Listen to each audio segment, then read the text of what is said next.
On l'appelle la maladie du soda car elle est liée à une surconsommation de boissons gazeuses, de nourriture trop grasse et trop sucrée. Cette maladie du foie inquiète les médecins car elle progresse rapidement. Elle touche 6 millions de personnes en France. Elle a failli par exemple emporter notre confrère Pierre Ménès. Mais comment la reconnaître et comment y faire face? Ce soir, c'est Cyrielle Stadler qui répond à toutes vos questions. Avec d'abord cette première question, Cyrielle. Qu'est-ce exactement que cette maladie du soda? En fait, le nom scientifique de cette maladie, Nathalie, c'est la NASH, l'acronyme anglais de la stéatose hépatique non alcoolique. Alors pourquoi on l'appelle la maladie du soda? Eh bien, c'est parce que les boissons sucrées et une alimentation trop riche en sucre et en gras sont les principales causes de cette pathologie. Avec une mauvaise hygiène de vie, au fil des années, le foie se gorge en sucre et en gras. Du coup, il n'a plus la capacité de les transformer, de les éliminer. Résultat, il s'enflamme.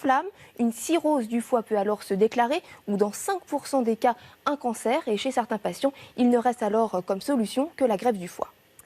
Deuxième question, Cyrielle. Quels sont les symptômes de cette maladie du soda? Eh bien, il n'y en a pas et c'est bien ça qui inquiète les médecins car cette maladie progresse lentement en silence à tel point que les spécialistes estiment que 12% des Français pourraient être atteints de la maladie du soda, certains même sans le savoir. La bonne nouvelle, Nathalie, c'est que tant que la maladie n'a pas évolué en cirrhose ou en cancer, elle est réversible. Alors là, il n'y a pas de médicament miracle, mais du sport et une alimentation saine et équilibrée.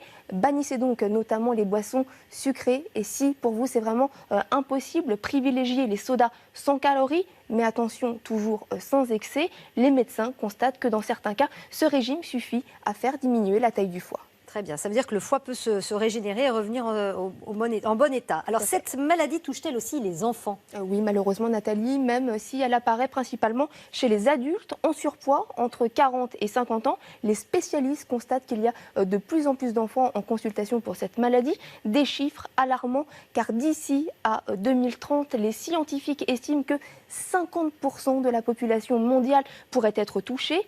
Mais pas de panique, des solutions commencent à être mises en place. En France, un fonds de dotation de 2 millions d'euros vient de voir le jour. Objectif, sensibiliser le public et les médecins. Un traitement pour soigner cette maladie va également être mis sur le marché à partir de 2020.